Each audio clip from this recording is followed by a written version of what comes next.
राधेपुर नाम के गांव में एक छोटा सा परिवार रहता था। परिवार में राधिका अपनी 6 महीने की छोटी बहन नैना और माता पिता के साथ रहती थी। इन दिनों सर्दी के कारण नैना की माँ की तबीयत बहुत ही ज्यादा खराब थी। समय पर इलाज और दवाई ना मिलने के कारण राधिका की माँ की हालत बहुत ही ज्यादा खराब हो गई थी और वो अपनी अंतिम सांसें गिन रही थी। राधिका और उसके पिता चाहकर भी कुछ नहीं कर पा रहे थे। माँ, तुम चिंता मत करो, आपको कुछ नहीं होगा, आप जल्दी ही ठीक हो जाओगी।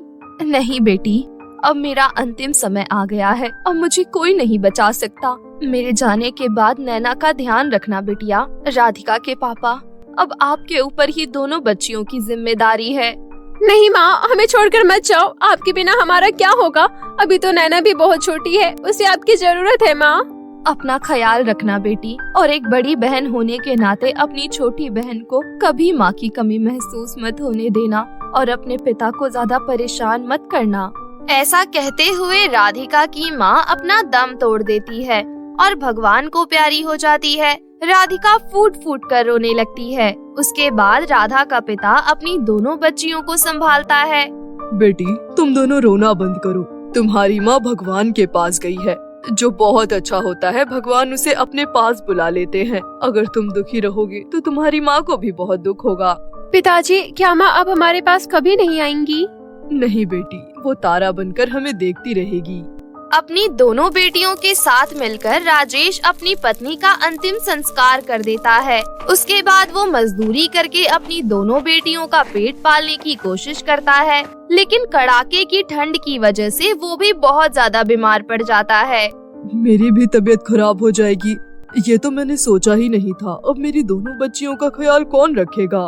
वहीं बगल में बैठी राधिका अपनी छोटी बहन को दूध पिला रही थी। वो अपने पिता से कहती है, आप आराम कीजिए पिताजी, और बिल्कुल चिंता मत कीजिए। मैं आपका और अपनी छोटी बहन का ख्याल रख सकती हूँ। राजेश ठंड के मारे ठिठुर रहा था। अपने पिता की ऐसी हालत राधिका से देखी नहीं जाती। वो अपनी छोटी सी बहन को गोद में लेकर अपने आस पड़ोस के लोगों से मदद मांगने जाती है। मेरी मदद कीजिए आंटी जी, मेरी बहन और मेरे पिता बहुत भूखे हैं और मेरे पिता की तबीयत भी ठीक नहीं है। कुछ पैसे दे दीजिए जिससे मैं अपने पिता के लिए दवाइयाँ ला सकूं। अरे जा जा, ऐसे बहाने कहीं और जाकर लगाइयो। यहाँ पर तेरे बहाने काम नहीं आएंगे। मेरी बातों का विश्वास कीजिए आंटी जी, मैं झूठ नहीं बोल रही हूँ। मेरे पिता सच में ठंड से ठिठुर रहे हैं। पैसे नहीं तो कुछ पुराने कपड़े दे दीजिए। राधिका की पड़ोसन उसके मुंह पर अपने घर का दरवाजा बंद कर देती है। बेचारी राधिका मायूस होकर अपनी बहन को लिए वापस घर लौट आती है। वो देखती है कि उसके पिता भी उसे छोड़कर जा चुके हैं। ये देखकर राधा के पैरों तले जमीन खिसक जाती है, क्योंकि उसने ऐसा सपने में भी नहीं सोचा था। पिताजी, आप भी हमें छोड़कर चले गए। अब हमारे सर पर ना माँ का आंचल रहा और ना ही पिता का साया। हम दोनों अनाथ बहनें अब कहाँ जाएंगी? हे भगवान, ये तूने हमारे साथ क्या किया? राधिका बहुत रोती है। वो बिल्कुल टूट चुकी थी। गांव वालों ने उस पर तरस खाकर उसके पिता का अंतिम संस्कार कर दिया। अब उसे अपनी छोटी बहन नैना का ख्याल रखना था। नैना, मेरी प्यारी बहन, तू चिंता मत कर। मैं हमेशा तेरे साथ रहूंगी और हमेशा तेरा ख्याल रखूंगी। मैं तुझे छोड़कर कभी कहीं नहीं जाऊंगी। ऐसा कहते हुए राधिका नैना को गोद में लेकर खिलाने लगी। तभी उसके घर उसका मकान मालिक आता है और कहता है, चल लड़की, अब फटाफट ये घर खाली कर दे। तेरे माँ बाप दोनों मर गए हैं, फिर तू हमारा किराया कैसे देगी? इसलिए अपना बोरिया बिस्तर बांध और निकल जा यहाँ से। ऐसा मत कीजिए मालिक, मैं अपनी छोटी सी बहन को लेकर कहाँ जाऊंगी? और वैसे भी बाहर इतनी ठंड है। ठंड के कारण मैंने अपने माता पिता दोनों को खो दिया है। अब मैं अपनी बहन को नहीं खोना चाहती। भगवान के लिए मुझ पर दया कीजिए। मैं तुझ पर तरस नहीं खा सकता, क्योंकि अगर घोड़ा घास से दोस्ती कर लेगा तो खाएगा क्या? फटाफट अपना बोरिया बिस्तर बांध और निकल जा घर से। मुझे घर में ताला लगाना है। राधिका अपनी बहन को गोदी में उठाकर घर से बाहर निकल जाती है। घर से बाहर ठंडी ठंडी हवाएं चल रही थी, जिस कारण दोनों बहनों को बहुत ही ज्यादा ठंड लग रही थी। हे भगवान, कितनी ज्यादा सर्दी है। नैना को कितनी ठंड लग रही होगी। अभी तो ये बहुत छोटी है। मैं तेरे लिए कुछ करती हूँ नैना। राधिका काफी दूर तक चलती रहती है। ठंड के मारे नैना का शरीर अकड़ा जा रहा था। वो अपनी बहन को ठंड से बचाने के लिए कचरे की ढेर के बीच में जाकर लिटा देती है। नैना को अब ठंड तो कम लग रही थी, लेकिन भूख के मारे वो फिर भी रो रही थी। मेरी प्यारी बहनों को भूख लग रही है। रुक जा बहन, मैं अभी तेरे लिए कुछ खाने या पीने के लिए लेकर आती हूँ। ऐसा कहकर राधिका अपनी बहन को वहीं लेटाकर वहाँ से चली जाती है और बाजार में फल के ठेले पर जाकर फल वाले से कहती है, अंकल अंकल ये केला दे दो, मेरी बहन बहुत भूखी है, मैं उसको केला खिला दूंगी। फल बेचने वाला राधिका को जोरदार धक्का मारता है और कहता है, अरे चली जा यहाँ से, तो जैसे बच्चे यहाँ पर बहुत आते हैं। अगर मैं सबको एक एक फल यूं ही देता रहूं तो मेरे फल तो ऐसे ही खत्म हो जाएंगे। राधिका रोते हुए वहाँ से उठती है और एक किराने की दुकान पर जाती है, जहाँ उसे दूध की कुछ थैलियाँ रखी हुई नजर आती है। अगर मैंने इन अंकल से दूध मांगा तो ये भी मुझे धक्का दे देंगे। एक काम करती हूँ, दूध चुरा लेती हूँ। राधिका चुपके से दूध का पैकेट चुरा लेती है और लेकर भागने लगती है, लेकिन तभी उसे एक आदमी पकड़ लेता है और एक तमाचा मारते हुए कहता है, इतनी छोटी उम्र में चोरी करते हुए शर्म नहीं आती? मैंने जानबूझकर चोरी नहीं की है अंकल, मेरी बहन बहुत भूखी है, वो भी बहुत छोटी है। ये दूध की थैली मैंने अपने लिए नहीं बल्कि अपनी बहन के लिए चोरी की थी। वहाँ खड़ी शर्मिला नाम की औरत ये सब देख रही थी। वो वहाँ पर आती है और उस आदमी से कहती है, अरे क्या बात है भाई साहब, इतनी छोटी सी बच्ची को क्यों मार रहे हो? अरे मैडम, आपको पता नहीं है, ये लड़की इस दुकान से चोरी करके भाग रही थी। शर्मिला राधिका से उसकी परेशानियाँ पूछती है, जिसके बाद राधिका उसको सारी बात बता देती है और उसे कचरे के ढेर के पास लेकर जाती है, जहाँ पर उसने अपनी छोटी बहन को लिटा रखा था। उसकी बहन ठंड से बहुत ज्यादा कांप रही थी। तुम तो सच में बहुत परेशानी में हो, चलो मैं तुम्हारी मदद करती हूँ। शर्मिला उन दोनों बहनों को एक अनाथ आश्रम में ले जाती है और वहाँ पर उन दोनों का दाखिला करवा देती है। वहाँ पर उन दोनों का अच्छे से ख्याल रखा जाता है। राधिका भी अनाथ आश्रम के स्कूल में पढ़ाई करना शुरू कर देती है। एक तरफ वो अपनी पढ़ाई कर रही थी तो दूसरी तरफ माँ बनकर अपनी छोटी बहन की देखभाल भी कर रही थी। धीरे धीरे काफी साल बीत जाते हैं और अब दोनों बहनें जवान हो चुकी थी। राधिका ने एक प्राइवेट कंपनी में जॉब करना शुरू कर दिया था और काम करके वो अपनी बहन को बहुत अच्छी जगह पढ़ा रही थी। एक दिन, दीदी कहाँ हो आप? जल्दी इधर आओ, देखो मैं आपके लिए कितनी बड़ी खुशखबरी लेकर आई हूँ। नैना की आवाज सुनकर राधिका उसके पास आती है और कहती है, क्या बात है, इतना शोर क्यों मचा रखा है, क्या हुआ बता। दीदी देखो, मेरे ग्रेजुएशन का फाइनल रिजल्ट आ गया है, मैं पास हो गई हूँ। अब मैं कोई भी अच्छी नौकरी कर सकती हूँ। ये सब सिर्फ आपकी वजह से हो पाया है। माँ और पिताजी के जाने के बाद भी आपने मुझे अनाथ होने का एहसास कभी नहीं होने दिया। एक माँ की तरह मेरा देखभाल किया। आज के जमाने में आप जैसी बहन सबके पास नहीं होती। खुशी के मारे दोनों बहनों की आंखों में आंसू आ गए। राधिका ने नैना को गले से लगा लिया और बोली, बहुत अच्छे नैना, आज मुझे तेरे ऊपर बहुत गर्व हो रहा है। अब मैं तेरी शादी के लिए एक बहुत अच्छा लड़का देखूंगी और एक बहुत अच्छे घर में तेरी शादी कर दूंगी। तब जाकर माँ से किया हुआ वादा मेरा पूरा होगा। लेकिन दीदी आप मुझसे बड़ी हो, पहले आपकी शादी होनी चाहिए। मैं तो आपसे बहुत छोटी हूँ। आपने मेरी परवरिश के चलते अपने बारे में कभी कुछ नहीं सोचा।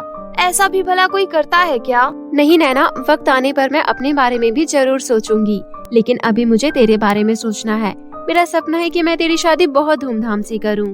राधिका अपनी छोटी बहन नैना के लिए एक बहुत अच्छा लड़का ढूंढती है। लड़का बहुत ही अच्छे परिवार से था। कुछ ही दिनों में राधिका बहुत धूमधाम से अपनी छोटी बहन की शादी करवाती है। शादी वाले दिन पंडित कहता है, लड़की के माता पिता को कन्यादान के लिए बुलाइए। पंडित जी, मेरी बहन की माँ भी मैं ही हूँ और पिता भी मैं ही हूँ। मैं करूँगी अपनी बहन का कन्यादान। राधिका माता और पिता दोनों का फर्ज निभाते हुए अपनी बहन का कन्यादान करती है और खुशी खुशी अपनी बहन को विदा कर देती है। नैना अपनी शादीशुदा जिंदगी अच्छे से व्यतीत करने लगती है। दूसरी तरफ राधिका को उसके ऑफिस में काम करने वाले एक लड़के से प्यार हो जाता है और वो उससे शादी करने का फैसला करती है। कुछ ही दिनों बाद राधिका भी शादी कर लेती है और दोनों बहनें अपनी शादीशुदा जिंदगी खुशी खुशी व्यतीत करने लगती हैं। इस तरह राधिका ने संघर्ष करके अपनी छोटी बहन को काबिल बनाया और खुद भी मेहनत करके एक काबिल लड़की बनी। जादुई दो रास्ते। बहुत समय पहले की बात है। रामपुर नामक गांव में आयुषी अपने माता पिता के साथ खुशी खुशी रहा करती थी। कुछ दिनों बाद लंबी बीमारी की वजह से आयुषी की मां की मृत्यु हो जाती है। आयुषी बहुत अकेली रहने लगती है, इसीलिए उसके पिता रमन फैसला करते हैं कि वो दूसरी शादी करेगा। कुछ दिनों बाद ही रमन मीनाक्षी नाम की लड़की के साथ शादी कर लेता है। मीनाक्षी की भी जिया नाम की बेटी थी, लेकिन जैसे जैसे वो दोनों बड़ी होती गई, मीनाक्षी का ध्यान सिर्फ अपनी बेटी पर ही जाता गया। ये बात आयुषी को बिल्कुल अच्छी नहीं लगती थी कि उसकी माँ उसे पहले जैसा प्यार नहीं करती थी। समय के साथ साथ मीनाक्षी ने भी अपने रंग दिखाने शुरू कर दिए। मीनाक्षी आयुषी पर अत्याचार करना शुरू कर देती है और साथ ही साथ जिया भी आयुषी को पसंद नहीं करती थी। मीनाक्षी सिर्फ अपनी बेटी जिया पर ही ध्यान देती थी। मीनाक्षी आयुषी को समय से खाना भी नहीं देती थी। आयुषी को काम करने में थोड़ा सा भी देर हो जाती थी तो मीनाक्षी उसे ताने मारना शुरू कर देती थी। आयुषी बहुत अच्छी और ईमानदार स्वभाव की लड़की थी। वहीं दूसरी तरफ जिया अपनी माँ की तरह बहुत ही ज्यादा घमंडी थी। भले ही मीनाक्षी और जिया आयुषी के साथ सौतेला व्यवहार करती, लेकिन आयुषी हमेशा उनसे बहुत प्यार करती और उन्हें अपना माना करती थी। मीनाक्षी आयुषी से सारे घर का काम करवाने लगी थी और उसे पूरे दिन में सिर्फ एक ही बार खाना देती थी, वो भी जब वो पूरा काम करती थी। तब जिया का क्या था, वो अपनी जिंदगी में खूब मजे ले रही थी। रमन को इस बात का पता नहीं था, क्योंकि रमन के आते ही मीनाक्षी दिखावे के लिए घर का सारा काम करना शुरू कर देती थी और आयुषी के ऊपर प्यार दिखाने लगती थी। आयुषी भी अपनी सौतेली माँ के डर की वजह से अपने पिता से कुछ नहीं बोलती थी। आयुषी अब सोचने लगी थी कि अच्छा होता कि वो अकेले ही रहती, क्योंकि सौतेली माँ के आने के बाद उस पर अत्याचार होने लगा। आयुषी सिर्फ अपने पिता के साथ ही खुश रहती थी, वो भी रात के समय जब उसके पिता आ जाते थे। दोनों की दोनों माँ बेटी मिलकर बेचारी आयुषी को सारा दिन ताना मारा करती थी। अगर मीनाक्षी आयुषी को थोड़ा सा भी आराम करते हुए देख लेती थी तो उसे बहुत मारती थी। एक दिन आयुषी आराम से बैठकर खाना खा रही थी, तभी मीनाक्षी आती है और उससे कहती है, अच्छा जी, तो ये महारानी आराम से बैठकर खाना खा रही है। लगता है इसे मेरी आवाज सुनाई नहीं दी। क्यों रे करमजली, इतनी देर से आवाज लगा रही हूँ, तुझे सुनाई नहीं दे रहा? माँ, मुझे बहुत जोरों से भूख लगी थी, इसलिए मैंने सोचा पहले खा लेती हूँ, उसके बाद घर का काम कर लूँगी। हाँ, अब तो इस घर की नौकरानी है, ज्यादा महारानी बनने की कोशिश मत कर। जा और जाकर अपना काम कर। हाँ माँ, थोड़ा सा ही खाना बचा है, इसे खा लेती हूँ, उसके बाद काम कर लूँगी। अच्छा, कुछ दिनों से तू मेरे साथ जुबान लड़ाने लग गई है। तेरी इतनी हैसियत नहीं कि तू मुझे जवाब दे। एक तो तुझे इस घर में रहने और खाने दे रही हूँ और तुझे आराम चाहिए। दिन भर आराम ही तो करती है। माँ, ये बात मेरे समझ से बाहर है कि आप मुझसे इतना सारा काम क्यों करवाती हो। पहले तो आप मुझसे बहुत प्यार करती थी, लेकिन अब आप सिर्फ और सिर्फ जिया को ही प्यार करती हो। आप जितना काम मुझसे करवाती हो उससे आधा भी अगर जिया को बोलोगी तो वो भी नहीं करेगी। मैं भला अपनी बेटी से काम करने के लिए क्यों बोलूंगी? मैं तो चाहती हूँ कि मेरी बेटी एकदम ऐशो आराम के साथ रहे। बड़ा होकर मुझे ऐसे नौकर नहीं बनाना है। हाँ माँ, मुझे भी बड़ा होकर नौकर नहीं बनना है। अब मैं परेशान हो चुकी हूँ आपके तानों से। मैंने सोच लिया है कि आज मैं पिताजी को सब कुछ बता दूंगी। अच्छा ठीक है, जा बता दे। लगता है तुझे पता नहीं कि उसके बाद तेरा क्या करूँगी मैं। जो भी होगा देखा जाएगा, लेकिन आज मैं पिताजी को सब कुछ बता दूंगी। मीनाक्षी गुस्से से आग बबूला हो जाती है और वो आयुषी का हाथ पकड़ती है और बाथरूम में जाकर उसे बंद कर देती है। माँ, दरवाजा खोलो माँ, मुझे माफ कर दो। मैं पिताजी से कुछ नहीं बोलूंगी, मुझे माफ कर दो माँ, और दरवाजा खोलो। इतनी जल्दी तो ये दरवाजा नहीं खुलेगा। बहुत जुबान चलने लगी है ना तेरी। माफ कर दो माँ, आज के बाद मैं ऐसा कभी नहीं करूँगी। आपके बोलने से पहले ही घर का सारा काम खत्म कर दूंगी। अब तो जितनी मर्जी माफी मांग ले, लेकिन दरवाजा रात को ही खुलेगा। बाथरूम के अंदर आयुषी बहुत रो रही होती है। जैसा कि मीनाक्षी ने कहा था कि वो रात को ही दरवाजा खोलेगी, बिल्कुल वो वैसा ही करती है। मीनाक्षी रात को दरवाजा खोलती है, फिर आयुषी उससे माफी मांगती है। एक दिन मीनाक्षी आयुषी को दूसरे गांव में चूड़ियां लाने के लिए भेजती है। अरे आयुषी, दूसरे गांव में जाकर तुझे मेरे लिए चूड़ियां लानी होगी। लेकिन माँ चूड़ियाँ तो यहाँ पर भी मिल जाएगी। मैंने बोला ना तुझे उसी गांव से चूड़ियाँ लानी है। मैं हर बार वहीं से चूड़ियाँ लाती हूँ। वहाँ की चूड़ियाँ बहुत अच्छी होती है। माँ हर बार आप जाती हो तो इस बार भी आप ही चली जाइए, क्योंकि मैं अकेली इतनी दूर नहीं जा पाऊंगी। इतना भी दूर नहीं है वो गांव, बीच में एक जंगल भी पड़ता है, चली जा। आयुषी अपनी माँ को बिना कुछ बोले उदास मन से दूसरे गांव के लिए निकल पड़ती है। जैसे ही आयुषी जंगल में पहुँचती है उसे भूख लगने लगती है और वो जंगल में फल की तलाश में इधर उधर घूमने लगती है। कुछ देर तक ढूंढने के बाद उसे एक सेब का पेड़ मिलता है और वो पेड़ से सेब तोड़कर खाने लगती है। कुछ देर बाद आयुषी थोड़ा आगे पहुँचती है और उसे एक गुफा मिलती है। गुफा के पास एक जादूगरनी प्रकट हुई। यहाँ दो रास्ते हैं, एक अच्छाई का और एक बुराई का। अच्छाई के रास्ते पर तुम्हें बहुत सारा ज्ञान और शक्तियाँ मिलेगी, लेकिन बुरे रास्ते पर तुम्हें बहुत सारा धन दौलत मिलेगा। अब तुम बताओ तुम्हें कौन सा रास्ता चुनना है? मैं अच्छाई के रास्ते पर जाना चाहूँगी। माँ ने मुझे हमेशा सिखाया है, ज्ञान से बढ़कर कोई दूसरी चीज नहीं होती। ठीक है, तुम अच्छाई के रास्ते पर चले जाओ। फिर आयुषी अच्छाई के रास्ते पर चली जाती है। अच्छाई के रास्ते पर जाते ही आयुषी को एक बुजुर्ग बाबा दिखते हैं। उन्हें बहुत जोर से प्यास लग रही होती है। बाबा जी, आपको कुछ चाहिए? बेटी, मुझे बहुत प्यास लगी है। आयुषी चारों तरफ देखती है। थोड़ी देर जाने के बाद उसे एक नदी दिखाई देती है और वो नदी में से पानी लाती है और उन बुजुर्ग बाबा को पिला देती है। बुजुर्ग बाबा खुश होकर आयुषी का धन्यवाद करते हैं। फिर आयुषी थोड़ा आगे जाती है। वहाँ उसे एक छोटी बच्ची दिखती है जिसका बॉल पेड़ में फंसा होता है।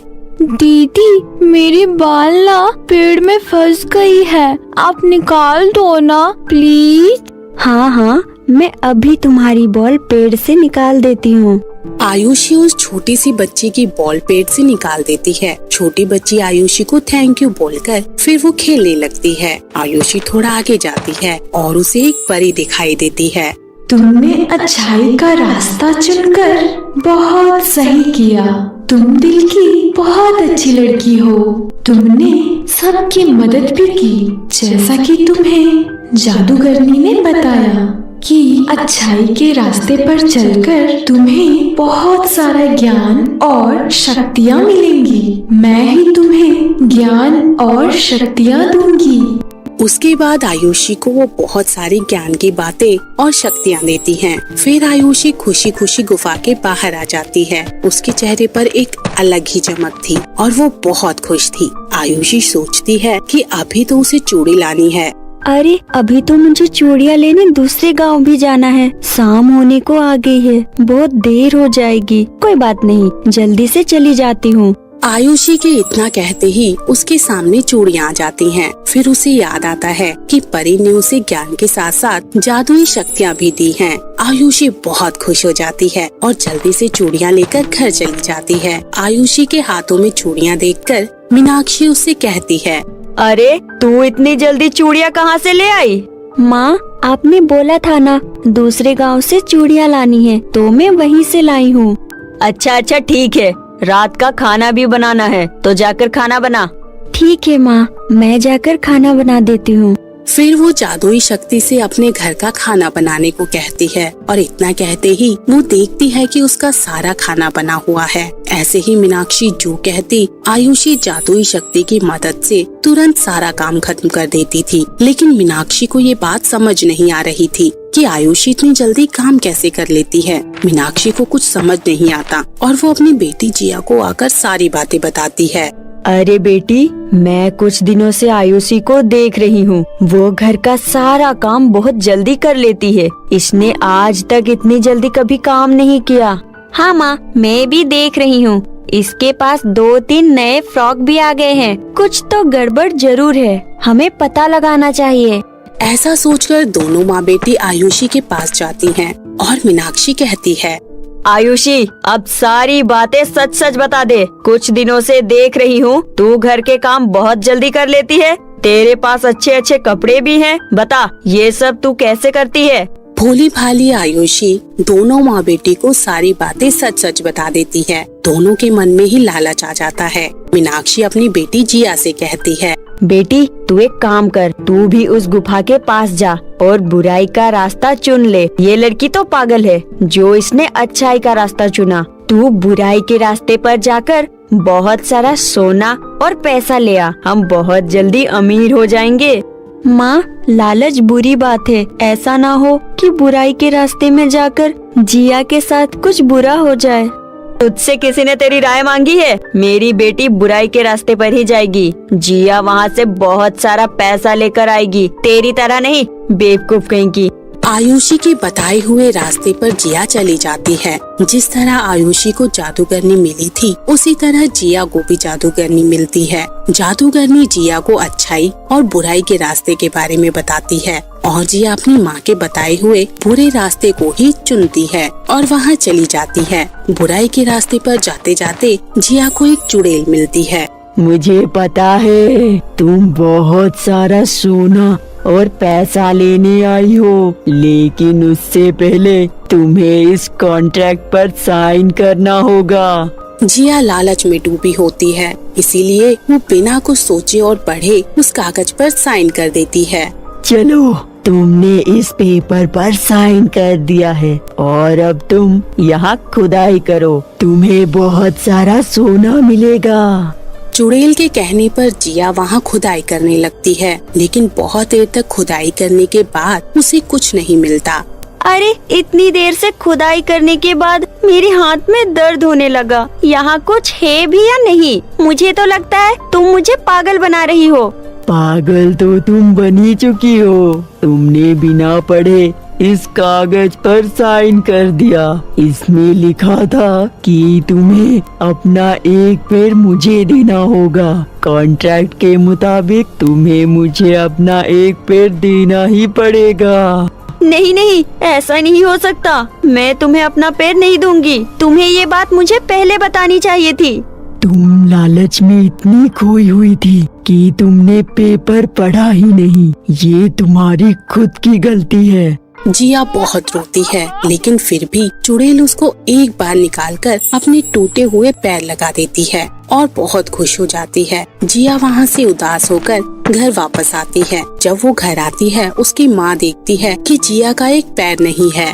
अरे बेटी, ये कैसे हुआ? माँ, उस चुड़ैल ने मेरा एक पैर ले लिया।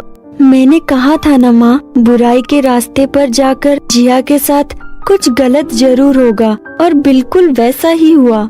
लेकिन बेटी, ये हुआ कैसे? मुझे बताओ। जिया फिर से अपनी माँ को सारी बात बताती है। उन्हें अपनी गलती का एहसास होता है और शायद आपसे वो फिर से कभी लालच नहीं करेंगे।